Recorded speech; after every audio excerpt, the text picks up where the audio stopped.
The sound of the slap rang out across the gilded ballroom of a seaside mansion, sharp and merciless, echoing off the marble walls and the crystal chandeliers that hung overhead like fallen stars. And in that instant, more than 50 of the city's most powerful guests, men and women who'd signed million-dollar deals without so much as blinking, sat frozen and utterly silent, not one of them daring to speak. The woman who delivered the blow was Margaret Calloway, 44 years old, the wife of a politician and the owner of a chain of luxury hotels, her dyed blonde hair styled to perfection, her wrists heavy with diamonds, a woman who believed without question that wealth was proof of her own superiority. The one who'd received it was Clara Reeves, 27, a housekeeper in a plain apron, her dark brown hair pulled neatly back, her hands roughened by years of labor, and a pair of gray eyes that were strangely, almost unsettlingly calm. She didn't raise a hand to her cheek. She didn't step back. She simply turned her face slowly back to center and looked Margaret straight in the eye with a composure that sent a chill through the entire room, a feeling none of them could quite name. "People like you should know your place," Margaret pronounced, like a judge delivering a verdict. "A thief is always a thief." But what she didn't know,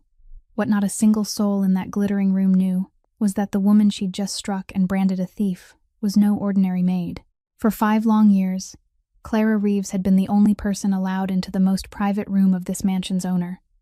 The only one who held the keys to chambers even his bodyguards weren't permitted to enter. The only one who'd ever held in her hands a secret powerful enough to destroy an empire, and who'd chosen silence. And the man who owned that empire, Adriano Salvati, 34, cold and quiet, with a faint scar along his jawline and a gaze that seemed to weigh every soul that passed before him, was at that very moment opening the door of his study at the far end of the hall. He hadn't said a word. He didn't need to, because in just a few minutes, Margaret Calloway was about to learn a truth she'd never once considered in her entire life, that the person who truly didn't understand where they stood tonight wasn't the girl in the apron, but her. If you believe a person's dignity isn't measured by the clothes they wear or the work they do, hit that like button so this story can reach more people. Share it with someone who needs reminding that real worth can never be taken away. And don't forget to subscribe so you can join us all the way to the end of this story. 16 hours before that slap rang out, when the sun had not yet managed to climb over the horizon beyond the sea, and the whole mansion still lay submerged in the gray-silver light of early dawn, Clara Reeves had already awakened, as she had always awakened for the past 5 years, before anyone else in this house opened their eyes. She walked through the long, seemingly endless corridors covered with carpets so thick that the sound of her footsteps almost dissolved into the air, and perhaps that was exactly what made people so easily forget her presence. Because Clara moved through that house in the manner of someone who had memorized every corner, every seam of light, every tiny crack in the paint that an ordinary eye would never notice, quiet and certain as water slipping through stone. She did not hurry, but she was never late. Every movement she made carried a strange economy. Not one wasted gesture, not one wasted breath, as if she had long understood that a human being's energy was a precious thing that should not be scattered over what was meaningless. When she wiped the thin layer of dust from the grand piano in the large sitting room, she did it with complete attention, as if nothing else in the world existed at that moment except the grain of wood beneath her fingers. And when she adjusted a flower that leaned slightly inside the crystal vase, she stepped back half a pace,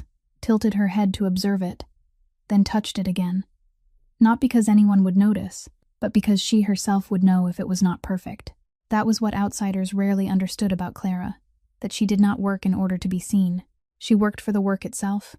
for that quiet and enduring feeling of knowing that something had been done properly, decently, with all she had, even if not a single pair of eyes was there to witness it. The other servants in the mansion sometimes talked animatedly between shifts, telling one another rumors about the master of the house,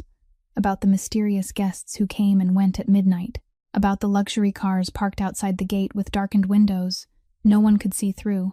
But Clara rarely added a word. She listened, nodded, smiled just enough not to be considered cold, then returned to her duties, carrying within herself the habit of keeping things hidden that life had taught her very early, that there were silences worth more than any words, and that a person who knew when to keep her mouth shut was often far safer than one who didn't. There was a stillness radiating from her,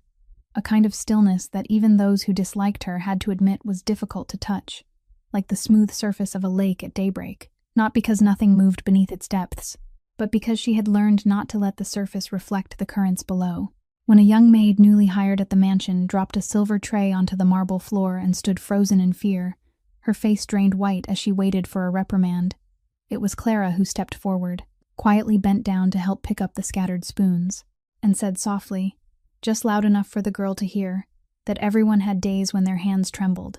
and the important thing was to remember to hold on more firmly next time. Then she rose, lightly brushed her apron, and continued on as if nothing had happened, leaving behind a bewildered girl who watched her go, unable to understand why the quietest woman in the house was the only one who did not make her feel afraid. Because Clara knew too well the feeling of judgment sweeping over her before she could even open her mouth, knew too well the chill down her spine when standing in a room and sensing that people had already decided who she was before she had the chance to prove otherwise. And because she had carried that feeling for too long and too deeply, she had sworn to herself that she would never be the one to plant it in someone else. That morning, in the pale, gentle light filtering through the tall windows that reached the ceiling, Clara Reeves moved through her house like a soft shadow, completely unaware that before the moon rose high tonight, the very stillness forged through so many years would be tested in front of 50 people, and that the dignity she had quietly guarded would become the only thing strong enough to keep her standing. When the morning light had grown clear enough to reveal the lines of the house, Clara entered the small room hidden behind the main study, a room that, aside from her, no one else among the mansion's large household staff had a key to open. Inside was a security safe built into the wall, something Adriano Salvati had brought in from a maker in Europe, with a thick steel shell and a row of buttons whose code existed in the memory of only 2 people in the world, and Clara was one of those 2. Whenever the mansion received important guests, according to a procedure the master himself had established many years before, every valuable piece of jewelry the guests left in safekeeping, every bracelet, every pair of earrings, every gemstone worth as much as an ordinary person's entire fortune, had to be carefully inventoried, written into a leather-covered ledger, numbered, then placed inside that safe in its own separate compartment. And the only person entrusted with this responsibility, the only person he trusted to lay hands on those possessions, was not the seasoned head of security, not the chief butler who had served the family for decades, but Clara, the quiet maid in her simple apron. She carried out that work with a seriousness that was almost ceremonial, her calloused hands gently lifting each item beneath the light, checking it against the written note, then placing it in its proper compartment. And each time she closed the steel door, she turned the lock twice and tested it once more, not because she doubted herself, but because she understood that trust, once placed in a human being, was the heaviest thing a person could carry, and once she had accepted it, she would not allow herself to be careless for even a moment. The longtime workers in the mansion all knew this clearly, and it had created an invisible distance between Clara and the rest of the staff. Not the distance of jealousy or rejection, but a kind of respect that was difficult to name. The kind of respect people give to someone they do not truly understand, yet instinctively feel can be trusted. The chief butler, an older man who had seen countless people come and go in that house, had once told a colleague that in all his years of service, he had never seen the master hand over the key to anything, to anyone except that girl, and that if Adriano Salvati had chosen to trust a person to such a degree, then that person must carry within her a quality money could not buy, and words could not fake. The younger maids looked at Clara differently, with both curiosity and admiration, often whispering to one another, whenever they saw her step out of the room behind the study, with the leather-covered ledger tucked beneath her arm, wondering what, in the end, she had done, what she had proven, to earn a position even the most senior servants had never been allowed to touch. But none of them dared ask her directly, and Clara never offered the story herself, because to her, the master's trust was not something to boast about or turn into a tale for conversation, but a responsibility she carried in silence, an invisible cord tying her to this house with a bond stronger than any contract or wage. That morning, after she finished checking the safe as usual and made certain that everything remained intact and in its proper place, she locked the room door, slipped the precious key safely back onto its hidden chain, then turned away to prepare for the important evening ahead, never imagining that the silent steel safe itself, the meticulous procedure she had always followed without a single error, would become the center of a storm she had never invited, and that before the night came to an end, the honesty she had preserved for so many years would be thrown into her face by a strange woman as an accusation. The seriousness Clara brought into every gesture, the way she guarded trust as if guarding a fragile treasure, was not something a person learned in school or shaped in a single day, but the only inheritance her mother had left her. A kind of wealth that was not kept inside any steel safe, and that no one could steal. Her father had passed away when she was still too young to hold on to any complete memory of him, leaving only a faint shape in her mind, a voice she was no longer sure was real, or had been drawn up by the imagination of a child growing up without a father. From then on, mother and daughter carried each other through cramped rented rooms, through winters when warmth had to be divided carefully, little by little, through meals where her mother always said she was already full so that Clara could have the larger share. Her mother was a woman who washed clothes and cleaned houses for the better-off families in the area, her hands soaked in water and soap all year until the skin cracked. But Clara had never once seen her bow her head before the people who paid her, never once seen her let poverty bend her back into a timid posture. She entered other people's homes to work with a straight spine and steady eyes, did her work decently and completely, accepted her small wages with a polite thank you, and then left with that same upright bearing. It was that image, repeated over and over through Clara's childhood, that imprinted itself on her heart more deeply than any lesson. Her mother often told her, on evenings when the two of them sat beside the small lamp in their rented room, that people could take many things from you. They could take money, take a roof, take even the chances you deserve to have, but there was one thing no one in this world had the right to touch, unless you handed it over yourself, and that was your dignity, the way you looked at yourself in the mirror each morning and knew you had lived honestly. Clara was too young then to fully understand those words, but she remembered them, tucked them away in a hidden place inside her heart,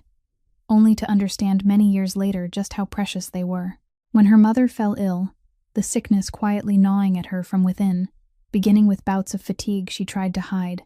then long nights of coughing that would not stop, and finally the days when she no longer had the strength to get out of bed, Clara did everything a daughter could do. She took on more work, labored from dawn until late at night, saved every coin with the fragile hope that if she had enough money, there would be some way, some medicine, some doctor who could keep her mother with her a little longer. But the money she earned was always less than the price life demanded,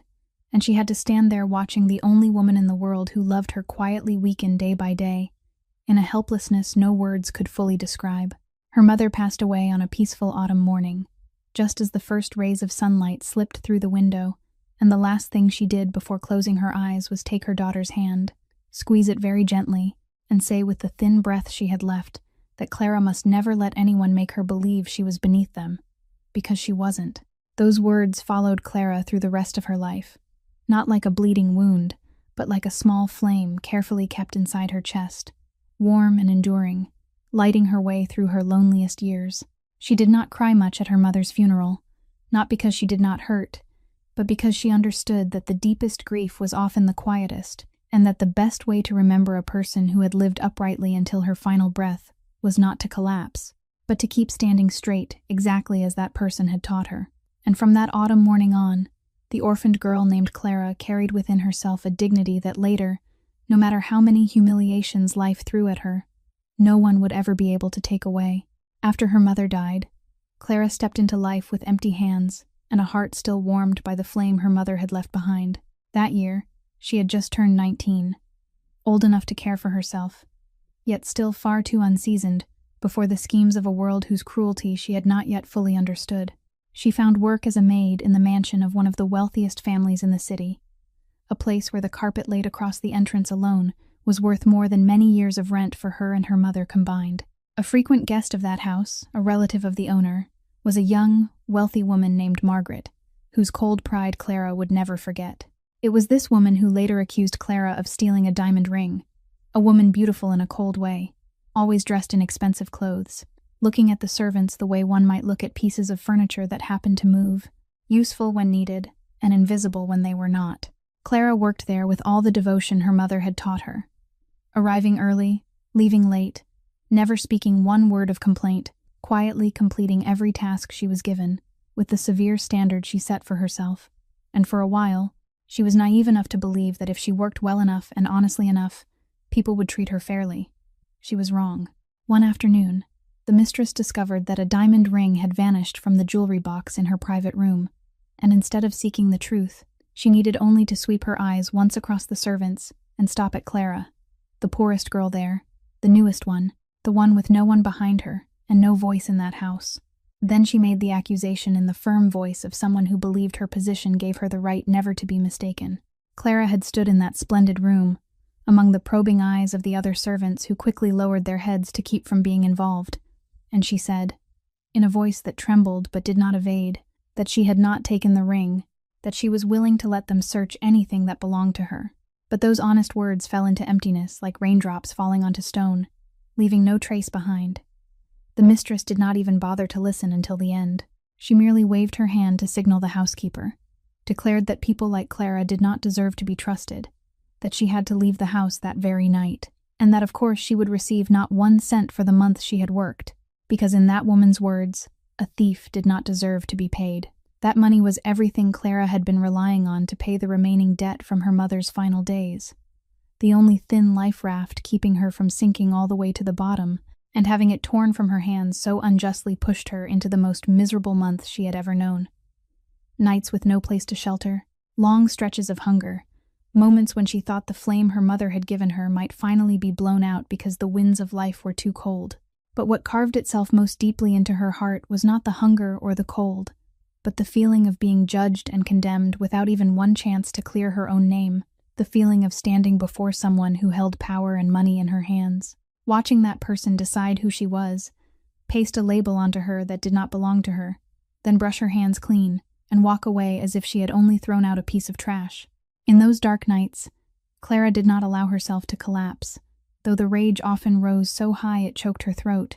though that injustice was like a blade driven into the deepest place of her self-respect. She quietly swallowed it, did not turn it into hatred, but forged it into a kind of steel, and she promised herself that no matter how many wrongful accusations life might throw in her face, she would never let them make her believe she was beneath anyone. She would never let any person, no matter how rich or powerful, strip from her the one thing her mother had told her to guard at all costs. And she could never have imagined that many years later, the very cold face that had once condemned her would return, seated in the middle of a gilded hall, to perform the exact same cruel drama all over again. It took Clara many struggling years, doing every kind of honest work just to survive, before she slowly found her footing again. And then, on a late winter afternoon, 5 years earlier, fate placed in her hands a test she had no idea would change her entire life. At the time, she was on her way home from an extra shift, her coat pocket nearly empty, the cold seeping through the thin fabric of her jacket, when she saw it lying abandoned on the stone bench of a small roadside park, a luxurious black leather briefcase, the kind of thing only people who belonged to another world would own, forgotten or dropped in the bitter chill of dusk when there was not another soul around. Clara stopped, looked around, then picked it up, and when she opened it to see if there was anything inside that might tell her who its owner was, she found thick stacks of documents, contracts, figures, and names that even at a glance were enough for her to understand that these were matters of great importance, sensitive information about business and money that, if it fell into the wrong hands, could cause damage beyond measure to the person who owned them. In that moment, a thought passed through her mind, not the thought of taking it for herself, but only the fleeting recognition that these papers, to some people, might be worth more than an entire fortune, and that she, a poor girl so desperate she had to count every coin for tomorrow's meal, was holding something many people would pay any price to possess. But that thought only flickered and vanished as quickly as it had come, because immediately, within her heart, she heard her mother's voice, the words her mother had spoken on those nights beside the small lamp, that there were things no one had the right to take from you unless you gave them away yourself, and there were also things you must never take if they did not belong to you, no matter how high the price of honesty might be. Clara found among the documents a business card with a name and a phone number, and instead of doing what desperation might have tempted her to do, she called that number, clearly stated who she was, what she had found and where she had found it, then stood waiting in the cutting cold until a black luxury car glided toward her, and from inside stepped a man she had never met, a man who carried with him a presence that seemed to make the very air around him harden. That was the first time Clara saw Adriano Salvati, and the first look he gave her held not a trace of gratitude or friendliness, but a cold, sharp, searching suspicion. the look of a man so accustomed to betrayal that he no longer knew how to believe in kindness offered for no reason. He took the briefcase from her hand, opened it right there, and slowly, meticulously turned through each page to check whether anything was missing, whether there was any sign that it had been copied or disturbed, and through all that time he did not speak a single word, only occasionally lifted his eyes to look at her as though he wanted to read all the way down to the bottom of her soul and see what she was planning. Clara stood still beneath that gaze, neither shaken nor eager to explain, not trying to make herself seem pitiful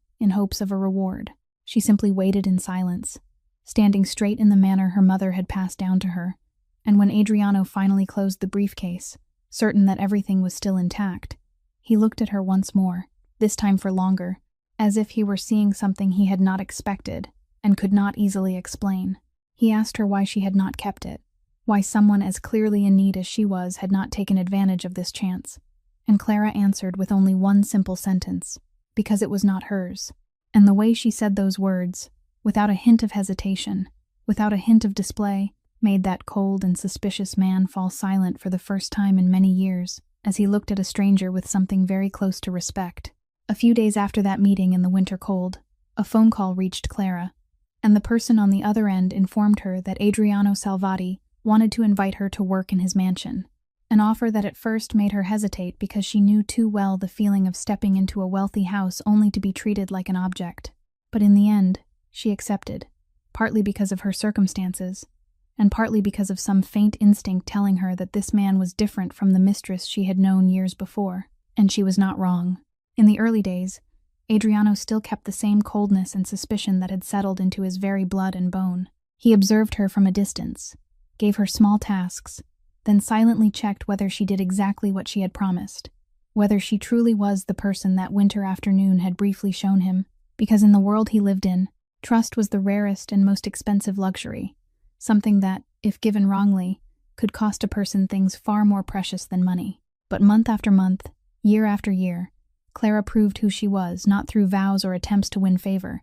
but through the quiet consistency of the smallest acts, through the way she always told the truth even when the truth was inconvenient for her, through the way she never pried into matters that did not belong to her even when they unfolded right before her eyes, through the way she kept every accidental thing she heard or saw inside that house, as though it had been sealed inside a safe whose key she had swallowed. Adriano was a demanding master to the point of severity. He never praised easily, never showed satisfaction openly, and everyone who worked under him understood that one small mistake was enough to be replaced without mercy. Yet the strange thing was that no matter how cold he was, he never once spoke to Clara in the condescending tone wealthy people so often used with servants, never once looked at her as if she were beneath him. He knocked before entering a room where she was working,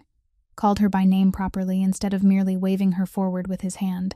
and once, when a powerful guest made an indecent remark to her, it was Adriano himself who coldly reminded that guest that in this house, the people who worked for him were treated with respect, no exceptions. Over time, he entrusted her with more and more responsibilities he gave to no one else, from managing the most private areas of the mansion to safeguarding its most valuable possessions, and each time Clara received that trust with the same composed manner, neither proud nor afraid, simply doing her part with all the care she possessed. Between two people who, by all appearances, belonged to two separate worlds, there slowly formed a feeling difficult to name, not family affection, nor anything that crossed the boundary of work, but a deep and durable respect built over the years. From an unspoken understanding that both of them were people, life had once taught painful lessons about betrayal, and both had chosen to answer with honesty instead of deceit. Adriano knew that among all the people surrounding him, from his business associates to his loyal guards, there was not one person he could trust completely the way he trusted the quiet girl in the apron, the one who had once had the chance to destroy him with a single phone call, and had instead chosen to return to him what belonged to him. And that was why, when tonight's important gala was being planned, with more than 50 of the city's most powerful guests gathering under one roof, Adriano did not entrust the coordination of private service to anyone but Clara, placing in her hands the responsibility of making sure everything behind the scenes ran smoothly, never imagining that the very evening he had entrusted to her was about to become the night her honesty would be tested in the cruelest way. When night fell, and the seaside mansion blazed beneath hundreds of crystal lights, Luxury cars glided one after another up to the front steps, and from them emerged people whose names the whole city knew: real estate tycoons, bankers, politicians with carefully rehearsed smiles, all wrapped in the splendor of a world where money was the common language. Among that stream of guests, a glossy black car came to a stop, and the woman who stepped out was Margaret Calloway, 44 years old, her blonde hair styled elaborately down to every strand, wearing an expensive evening gown and jewels at her throat and wrists, so glittering that every step she took seemed to drag a halo of light behind her. She crossed the threshold with the bearing of a woman who believed with complete certainty that every space she entered had to turn around her presence. Her chin lifted slightly, her eyes moving over the crowd not to greet people, but to appraise them, to sort out who in the room was worth the effort of her smile, and who was merely the blurred background for her arrival. A young maid stepped forward with a polite smile, reaching out to take the luxurious fur coat from Margaret's shoulders, and Margaret let the coat fall without even bothering to glance at the girl. Without a word of thanks, without a nod, the coat simply leaving her shoulders and dropping into the space where she assumed some pair of hands must be waiting to catch it. To Margaret, the people in service uniforms in that room were not individuals with names and ages, with sorrows and joys, with private lives of their own, but a category, a kind of tool that existed to perform its function and vanish when it was no longer needed. She moved deeper into the great hall, stopped to shake hands with a few guests she considered equal to her level, handed out polished pleasantries honed through years of moving through rooms like this one, and in every gesture there radiated an absolute and unshaken belief that a person's worth was measured by the number in their account, that wealth was not merely a fortunate circumstance but proof, a verdict, a confirmation of something better and nobler already placed within her nature, something those lowly poor could never possess. Margaret Calloway was not cruel in a way that required effort. She did not need to try to be cold. Her contempt for those she considered beneath her flowed out naturally and lazily, like water running downhill, because it had sunk so deeply into her that she did not even realize she was being contemptuous, just as people do not realize they are breathing. In all her life, she had never once suffered consequences for the way she treated people she deemed below her. Never once had anyone powerful enough or brave enough to force her to look at herself, and it was precisely that immunity from consequence, built over so many years, that made her believe the world operated according to the order she had always trusted. An order in which people like her sat high above, while people like the maid, who had just caught her coat, remained forever below. Tonight, she came to Adriano Salvati's mansion filled with confidence, carrying inside her the expectation that this evening would be a chance to strengthen important business connections, to affirm once again her position among the city's elite. And as she stepped into that magnificent gilded space, sweeping her eyes over everything with the gaze of someone always ready to find a flaw to judge, she could not possibly imagine that in only a few short hours, the iron certainty about rank and power she had held all her life would be shattered in this very room, before all the people whose respect she so desperately desired. The first hours of the gala passed in a polished and graceful atmosphere, the soft sound of piano music slipping through the low murmur of conversation, crystal glasses glittering beneath the lights, and the service staff moving among the clusters of guests with the invisible rhythm of people trained to be present without drawing attention. Among them was Teddy Brink, a 19-year-old young man who had not been working there long, his face still boyish, and his eyes still carrying the tense brightness of someone young who was trying with all his strength to do well at his first real job. He carried a silver tray filled with glasses of red wine, moving carefully through the crowd with intense concentration, and when he passed the place where Margaret Calloway stood among a group of powerful guests, something happened that later, those with sharp eyes standing nearby would silently understand had not been an accident at all. Margaret, at the exact moment he went by, lightly pushed out her elbow, a small, quick movement so slight that almost no one noticed in time, nudging the edge of the tray just enough to make one glass sway and then tip over, sending several dark drops of wine splashing onto the hem of her expensive evening gown. In an instant, Teddy's face went white with panic. He hurried to steady the tray before anything else could fall, and began stammering an apology. But before he could finish, Margaret turned sharply toward him,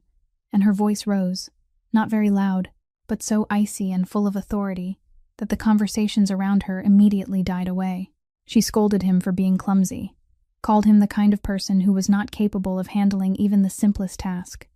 said that a venue calling itself high-end should be ashamed to hire people like him, that he had ruined a gown, likely worth more than he earned in an entire year, and she poured out those words with the calm cruelty of someone far too accustomed to venting anger on the powerless without ever having to face a consequence. Teddy stood rooted in place, his face flushing red and then turning pale again, his hands trembling around the tray, and the humiliation written so clearly across his young face made several nearby guests look away in discomfort,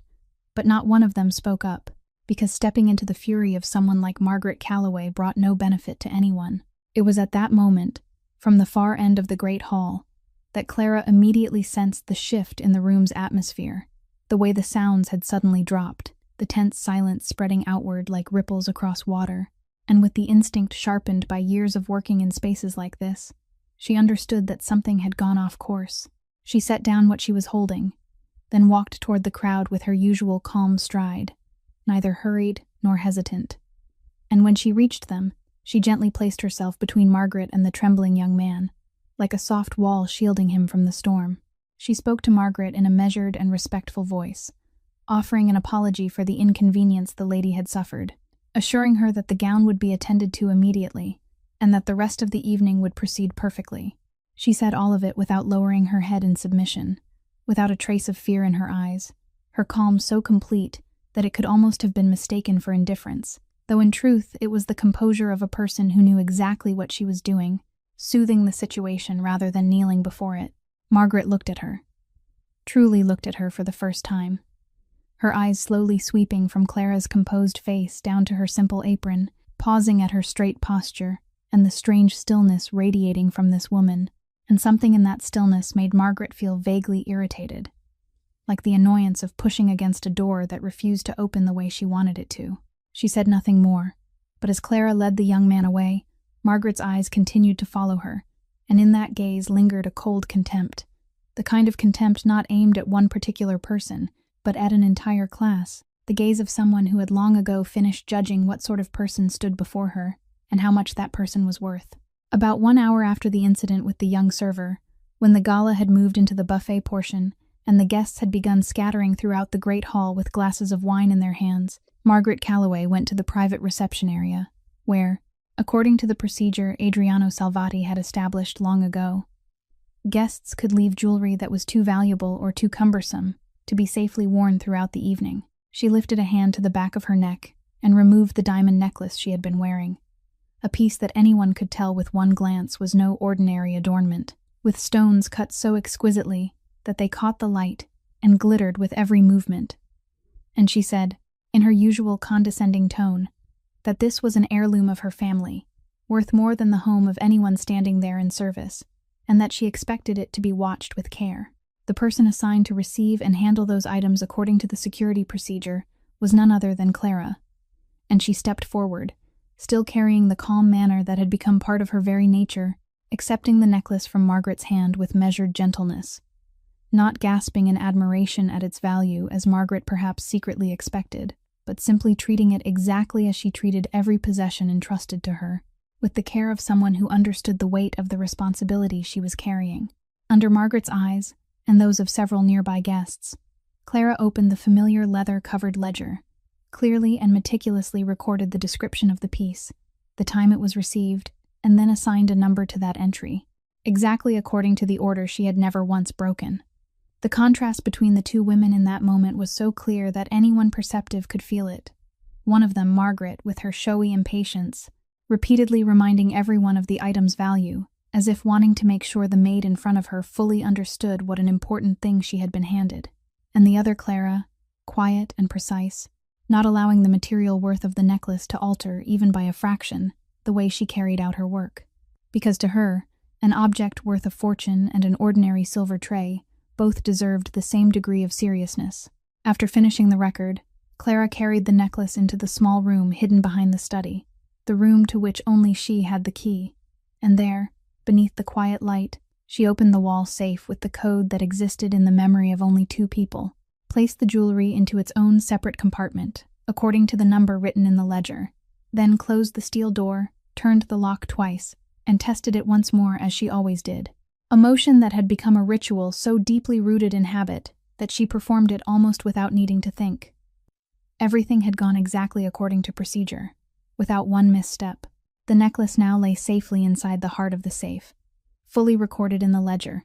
locked behind 2 turns of the lock and a door no one else in the mansion besides her could open. Clara locked the room door, slipped the key back onto the small chain she always wore close to her body beneath her clothing, then returned to the great hall to continue overseeing her duties, her heart entirely at peace as it always was, because she knew she had fulfilled her responsibility beyond reproach, that the item entrusted to her was in the safest place it could possibly be, and that if anyone asked about it, she needed only to open the ledger, open the safe, and everything would appear clearly and transparently as daylight. She could not possibly know that this very transparency, this perfect procedure she had just carried out with practiced ease, was about to be deliberately ignored by someone, trampled beneath an accusation, hurled not in pursuit of truth, but because of a malice that had already been waiting, and that the necklace resting safely inside the steel safe would soon become the excuse for a public humiliation in the middle of a crowded room. About half an hour later, when the party was at its liveliest, Margaret Calloway suddenly raised her voice in the middle of the great hall, and that voice carried a tone entirely different from her usual condescension, the tone of outrage carefully staged. She declared that her family heirloom diamond necklace had vanished, that she had just asked for it, and no one could return it to her, and that in a house crawling with servants, it was hardly difficult to understand how an item of such value could disappear into thin air. Those words immediately caused the surrounding conversations to fall silent. The guests began turning their heads to look, and Margaret, as if strengthened by the very attention she was drawing, swept her eyes around the crowd and then stopped on Clara, who had just stepped forward after hearing the commotion. She pointed straight at her and loudly accused this girl of being the last person to hold the necklace in her hands, of having carried it somewhere, and of being, Margaret was certain, the one who had stolen it. Clara stood still for a moment, not flustered by the sudden accusation, and then she spoke, her voice still calm and clear,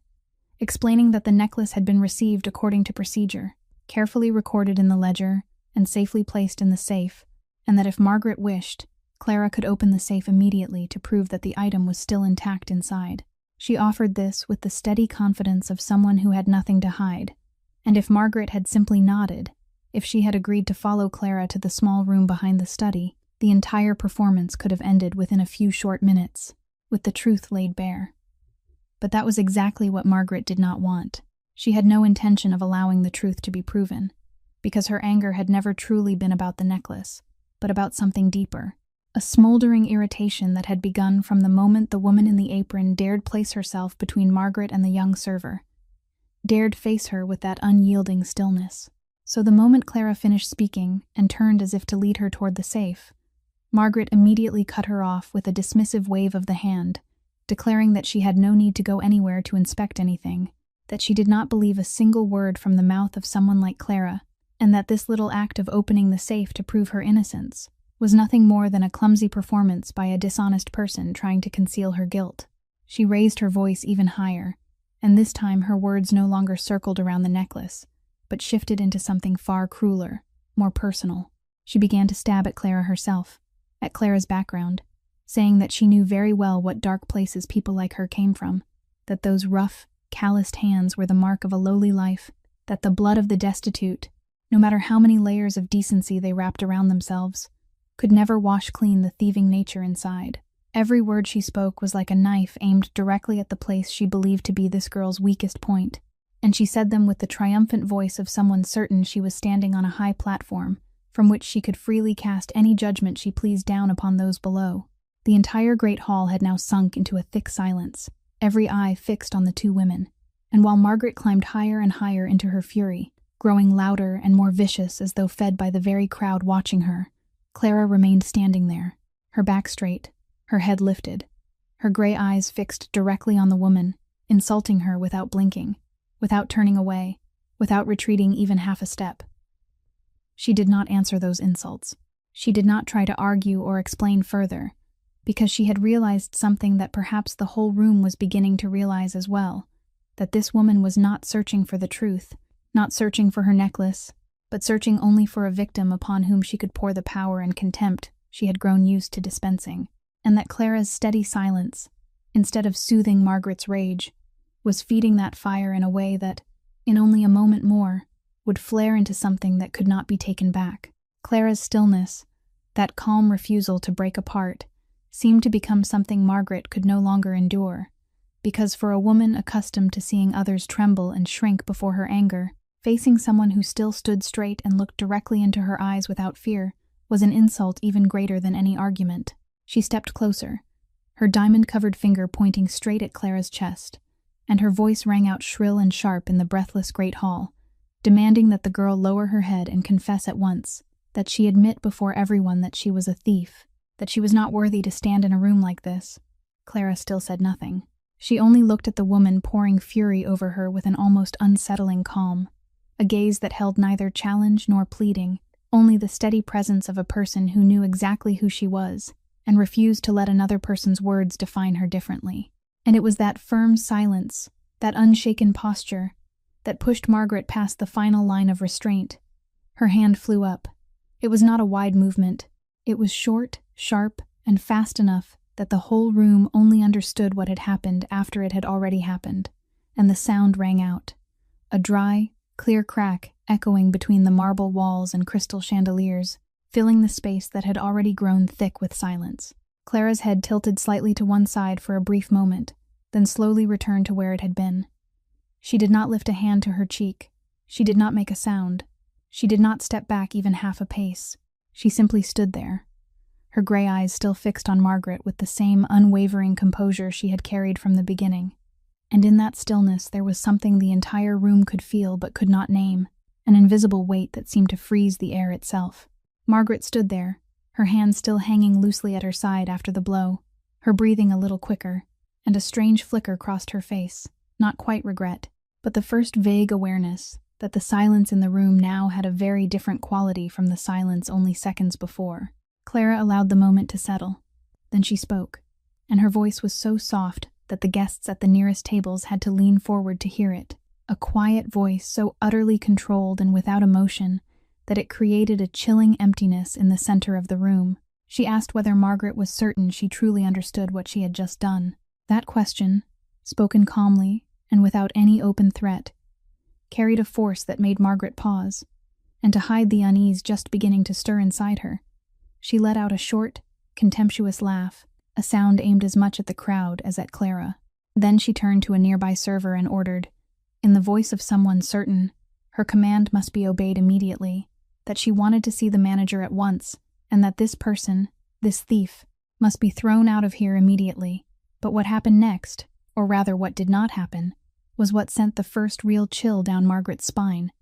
The server did not move. She glanced at Clara, then back at Margaret, and remained standing there with a strange, uncertain expression. Margaret glared at her and repeated the order once more,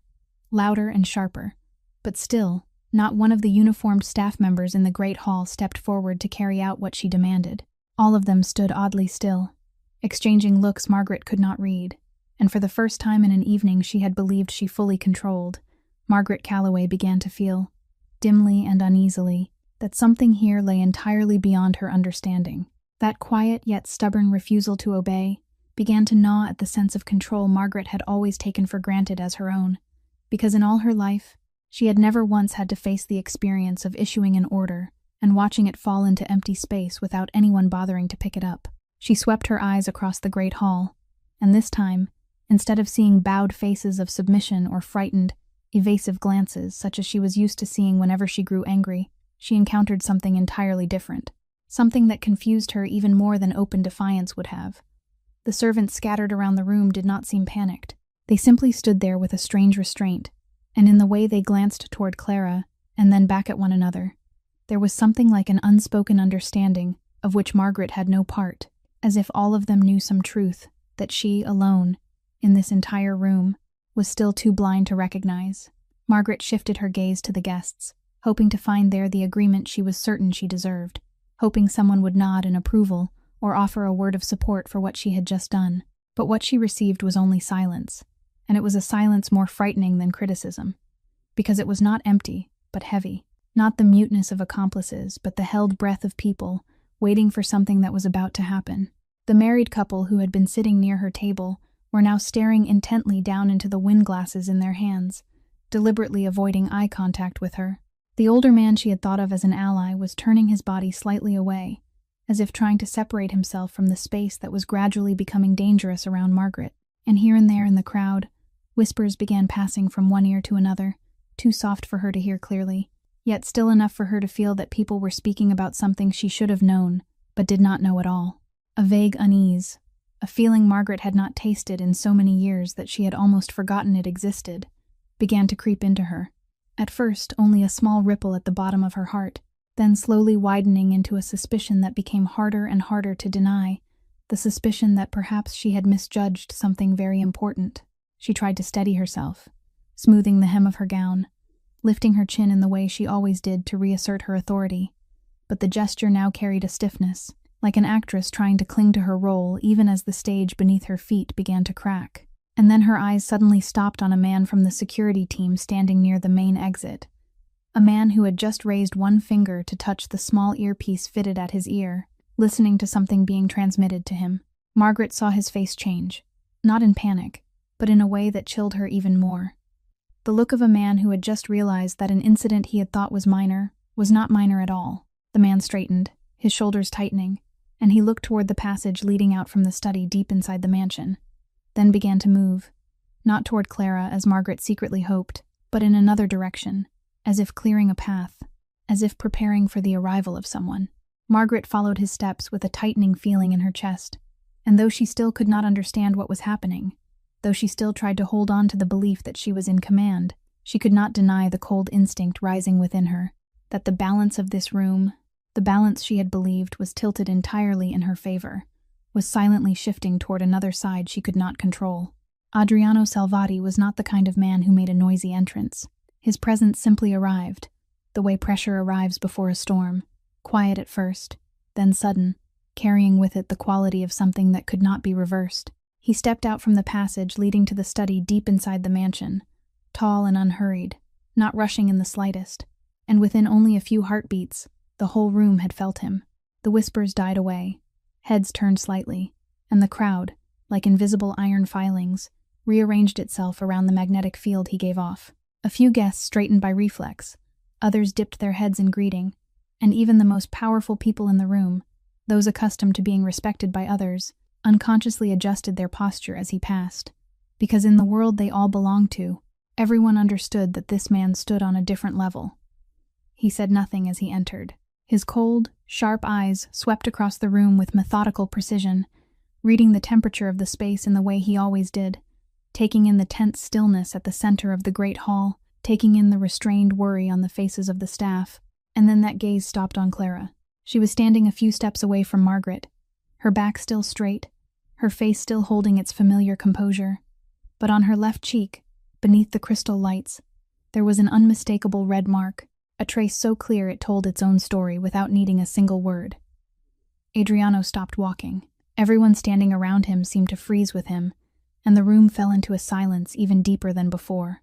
Not the silence of a crowd waiting for someone to speak, but the held breath of people who understood that something serious had just happened, and were waiting to see where it would lead. He did not raise his voice. He never raised his voice. He only looked once around the room and asked a single question, in the low, flat voice of a man asking something whose answer he already suspected, yet still asking because the question itself was part of judgment. He asked who had done this. No one answered at once. The silence stretched heavily. Several guests lowered their eyes to their hands, and then from the back, an older man with a calm bearing and sharp eyes stepped forward. It was Salvatore Ricci, Adriano's right hand for many years, the man who had witnessed the entire incident from a hidden corner of the room. Without embellishment, without commentary, without accusation, he briefly and precisely recounted what had happened, that the guest had loudly accused the housekeeper of stealing a piece of jewelry, that the housekeeper had offered to open the safe to prove otherwise, but the offer had been refused, and that after a series of insults, the guest had struck her across the face, in the middle of the great hall before everyone present. When that account ended, Adriano looked at Clara, and she met his gaze, giving a nod so slight it was almost imperceptible, confirming what had just been said without adding a single word. Margaret, who had been standing there all this time, with the feeling that the ground beneath her feet was becoming unstable, hurried to grasp what she believed was an opportunity to turn the situation around. because she had met Adriano several times at past events and had always assumed that some kind of equal relationship existed between them. She stepped forward, putting into her voice the reasonable tone of someone who believed she had done nothing wrong, and she began to explain, saying she was very sorry for this disturbance, but that he had to understand her circumstances. That after all, the person standing there was only a maid, and a thieving maid at that, so it was perfectly understandable if she had handled the matter a little forcefully. The moment those words left her mouth, the entire great hall seemed to sink another degree, and Adriano did not answer immediately. He simply let that sentence hang in the air, let it settle and seep into every person listening, the way a rest note holds an entire piece of music, not as an absence, but as a presence with its own weight. When Margaret's words had fully settled, when the contemptuous echo of the words "only a maid" still seemed to linger in the air, Adriano finally spoke slowly, and his voice was not loud, but every word he uttered was so clear and sharp that no one in the great hall could fail to hear it. He said that she had just made a mistake she did not even have enough understanding to recognize the size of. Then he turned fully toward the room and began telling all those powerful people standing there about the woman in the apron whom they had just watched be humiliated. He said that 5 years ago, this woman, at a time when she herself was in desperate need, had by chance come into possession of something that belonged to him. Something that, had she chosen to keep it or sell it, could have brought her enough money to change her entire life, or worse, could have been used to destroy him, to strike him with a fatal blow that very few of his enemies had ever been given the chance to deliver. He said she had not done that she had stood waiting in the cold to return to him what was his, intact and untouched, and when he asked her why, she had answered with only one simple sentence, because it was not hers. The whole room fell silent and listened, and Adriano went on. He said that throughout the 5 years since that day, this woman had been the only person in his entire world whom he trusted absolutely, the only person to whom he gave the keys to his most private rooms, the only person who knew things that, if they ever reached the outside, could bring an entire enterprise crashing down, and that in all that time, with all those opportunities, she had never once, not even once, betrayed that trust. Then he looked straight at Margaret, and in a cold voice that had hardened into steel, he said that the woman Margaret had just called a thieving maid had had more chances to betray him than anyone standing in this room, and she had never done so, while Margaret had betrayed a lifetime's worth of trust in the space of a single slap, simply because she could not endure the sight of a person she considered beneath her, daring to stand upright before her. Those words fell over the room like a sentence. And to end any remaining doubt, to make the truth he had just revealed impossible to deny, Adriano gave a small signal, and Clara, still with the same unchanged composure, quietly led a small group consisting of Adriano, Salvatore, Margaret herself, and several witnesses toward the little room hidden behind the study. Before everyone's eyes, she placed the familiar key from its usual hiding place and placed it into the lock, opened the door to the room no one but she could enter, then stepped to the wall, safe, entered the familiar code, and when the steel door opened, there it was, lying calmly in the exact separate compartment where she had placed it, recorded clearly under the correct number in the leather-covered ledger opened beside it. Margaret's family heirloom diamond necklace, glittering intact, without a single stone missing. The truth appeared before everyone's eyes, bare and undeniable. The necklace had never been stolen. It had been in the safest place it could possibly be all along, watched over by the very woman who had just been accused of stealing it, and the entire accusation Margaret had built, the entire public degradation she had poured over Clara's head, now stood revealed as a shameless lie, born not from truth, but from Margaret's own arrogance and malice. Margaret stood frozen, staring at her necklace lying safely inside the safe, and for the first time that evening, her face could no longer hold its triumphant confidence, because she understood that now, before all the people whose respect she had once longed to command, she no longer had even 1 inch of ground left to stand on. When the group returned to the great hall with the truth fully exposed, as whispers began spreading like ripples from one person to another, an older woman at a nearby table slowly rose to her feet. It was Mrs. Dolores Hartwell, a lady past 60, her silver hair neatly pinned up, her face carrying the composed look of someone who had lived through enough years not to be easily stirred by scandal. But now, on that face, there appeared an unusual emotion, a shock mingled with something that looked very much like late regret. She had sat quietly watching the entire incident from beginning to end, had heard every accusation, every insult Margaret had poured over Clara's head. And the more she listened, the more clearly a distant memory she had thought long asleep began to rise inside her, because the scene unfolding before her tonight, the way a powerful woman had built a theft accusation and then refused to listen to any explanation, the way she had moved from a missing object to attacking the victim's background, all of it was chillingly familiar, as if she were watching again a play she had once witnessed many years before. Dolores spoke, and though her voice was not loud, it was steady enough to make the whole room turn and listen. She said that many years ago, she had been present in a house where she had seen this very woman, this very Margaret Calloway, do exactly what she had done tonight, that at the time a diamond ring had supposedly disappeared. And instead of investigating the matter properly, Margaret had immediately aimed the accusation at a young maid, the poorest and newest person in the house, someone who had no one behind her to protect herself. She said the girl had stood in the room and insisted she was innocent, had asked to be searched in order to prove her honesty. But exactly as tonight, Margaret had not bothered to listen to a single word, had thrown the girl out of the house that very night, and withheld every bit of the wages she rightfully deserved, pushing an honest human being into hardship because of an accusation that had never been proven. And then, as she told that story, Dolores's eyes slowly shifted toward Clara, looking carefully at the calm face and gray eyes before her,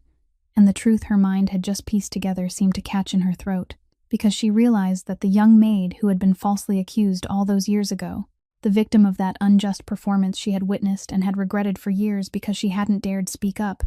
was no one else but the woman standing there now. It was Clara. That revelation shook the entire great hall, and every gaze immediately turned toward Margaret, who now stood rooted in place with a bloodless face, because the most terrible thing was not merely that her old wrongdoing had been exposed,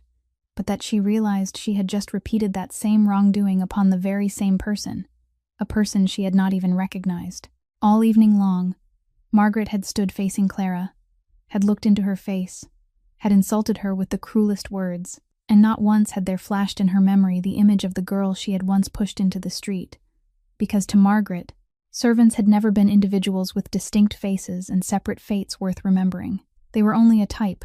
a blurred and replaceable background, and it was precisely that contempt, sunk so deep she had never bothered to truly see a human being, that had blinded her and sent her rushing straight into the trap her own past had set. The circle of consequence had closed perfectly and cruelly in the middle of that gilded hall, and Clara, the only person who knew the truth of that old story better than anyone else in the room, simply looked at the woman who had once destroyed a part of her life, not with the satisfied gaze of someone watching an enemy fall, but with the deep stillness of a person who had traveled so far beyond that wound that now she saw before her only a woman collapsing under the weight of the very things she herself had sown.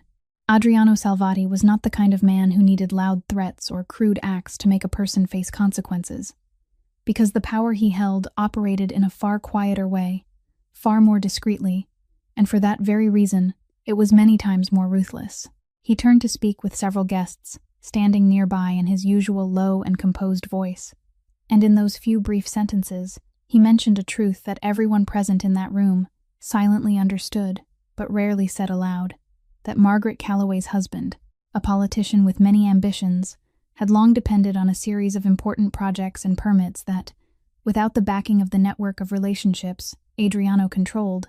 would never have been able to take shape. He did not need to raise his voice. He did not need to issue any threat. He simply stated, calmly, that from this moment on, every form of support, every door he had once been willing to open for the Calloway family, would be closed, that the agreements currently under discussion would be suspended indefinitely, and that he was not in the habit of continuing business with people willing to trample another person's dignity merely to satisfy their own ego. That statement was spoken so calmly it was almost gentle, carrying no visible emotion, simply the announcement of a decision made by a man accustomed to making decisions that changed the fate of others, and the effect it created in the room unfolded with a speed and finality that made people feel cold. The very people who only a few hours earlier had surrounded Margaret with warm smiles,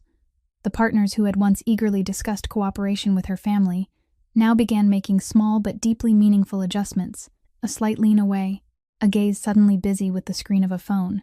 a polite enough excuse to step away and speak with someone across the room. Two men who had come to the gala that evening intending to discuss a joint project with Margaret's side quietly moved toward Adriano, joining another conversation, and by that gesture, they silently declared which side they had chosen. News of what had just happened spread through the great hall with the unstoppable momentum only upper-class scandal can possess. And as it spread, scattered pieces about Margaret Calloway, stories of how she had treated those beneath her, the times she had humiliated servants, the anecdotes people had once whispered behind her back, suddenly found a context in which to speak together, and the image she had spent so many years carefully building began to crack apart in pieces before her eyes. Margaret stood there, in the middle of the room that had once been the stage for her pride, and silently watched the world she had believed she had conquered turn its back on her, one person at a time, one look at a time, one departing step at a time. And in that moment, she understood a truth she had never had to face in all her life, that the social empire she had built had not been founded on real respect at all, but had only been temporarily raised on fear and advantage, and that once the most powerful man in the room withdrew his endorsement, all that remained of her was an empty shell. She had entered this room tonight with the iron belief that it was simply another stage on which she would shine, another arena where victory was already hers. But now she understood that she had miscalculated disastrously, that she had utterly failed to recognize where she was standing and whom she was facing, and that late understanding came down upon her with a weight she had never felt in an entire life, sheltered by money and power. When the evening had moved toward its end and the commotion had slowly settled into a heavy stillness, Margaret Calloway, with a walk that was entirely different from the way she had entered, no longer carrying her usual proud, imposing stride, but instead moving with a strained caution, as though the ground beneath her feet had become unsteady, slowly approached Clara, who was standing near the entrance to the service area, quietly overseeing the last remaining duties. She stopped in front of her, and in a voice far smaller than the shrill, commanding one she had used only hours before, she said that she owed Clara an apology, that what she had done was wrong, and that she hoped Clara could forgive her. Clara looked at her for a long while, neither cruel nor angry, only calm and clear in her honesty. And then she answered that she had heard the words Margaret had said, but that she had lived long enough and passed through enough rooms to understand the difference between a person who regrets what they have done and a person who only regrets the price they must pay for it, and that she could not yet be certain which side of that line Margaret was standing on. She said that what had happened tonight, not only the slap but everything before it, every word of contempt, every act of looking down on another human being because of the clothes they wore or the work they did, was not the kind of wound that could be mended by a hurried apology offered while everything was collapsing, and that she would give herself the time she needed to decide how to answer that apology. Not here, not tonight, not under the pressure of a room full of people. She said all of it gently, without a trace of hatred, looking straight into Margaret's eyes, and it was precisely that calm lack of resentment that made her words heavier than any scolding could have been. Margaret stood silent for a moment, then gave a small nod, turned, and walked toward the exit, passing through the same people who only hours earlier had been willing to talk with her, but now answered her only with the cold politeness of strangers. No one stopped her. No one reached out a hand. And then she disappeared behind the door, stepping into the night where the city went on turning without needing her anymore. After she had gone, Adriano stepped into the center of the great hall and did something that stunned everyone who truly knew him. He spoke up and asked that his housekeeper be invited before everyone, and when Clara stepped out from the service corridor, the whole room looked at her. Then one by one, and then all at once, the most powerful people in the city quietly rose to their feet, and applause rang out, beginning in one corner and spreading like a wave until it embraced the entire great hall. A sincere and rare tribute that, in that world, was the most precious kind of wealth anyone could offer. Clara received it all with a slight bow and a modest smile, making no attempt to step into the center of attention, nor to linger beneath the glow any longer than courtesy allowed. And then, with the same quiet manner in which she had appeared, she turned and went back toward the small room behind the hall, back to the work she had always valued more than any applause. In the silent room, when the sounds from the great hall had faded into only a faint echo through the walls, Clara paused for a moment, and in her mind appeared the image of her mother from long ago, hands roughened by water and soap, but a back that had never bent, and the words her mother had given her with her final breath, that she must never let anyone make her believe she was beneath them, because she wasn't. Clara understood that through all the years, through every false accusation, every contemptuous glance, every door slammed in her face, she had lived exactly as her mother had told her to live. She had not allowed the low ceiling. Other people tried to press down over her to become the true limit of her life, and the dignity her mother had left her, the only treasure not kept inside any safe, had always been there, intact, through everything. Because a human being's dignity has never been something granted by another person's recognition, nor something that can be taken away by anyone's contempt. It is not a title, a position, or a number in a bank account. It exists before a room fills with people, and remains after the room has emptied, and it belongs forever to the one who has chosen to live inside it fully. Clara's story reminds each of us of something simple yet profound, that a person's true worth is never found in the work they do, the clothing they wear, or the fortune they possess, but in the kindness, honesty, and dignity they patiently guard through the most ordinary days, and that the way we treat people who can bring us no benefit is the truest measure of who we are. If this story has touched your heart, please press the subscribe button for our channel, press like, and share this video so you can hear many more meaningful and moving stories every day. How do you feel about Clara's story and about the choice she made in the end? Please leave a few lines in the comments below to share the feelings from deep within your heart, because we always hope to hear your voice. Thank you sincerely for taking the time to listen until the very last moment. May you and your loved ones always have abundant health, a joyful life, peace, and meaning every day. Goodbye, and we'll see you again in the next videos.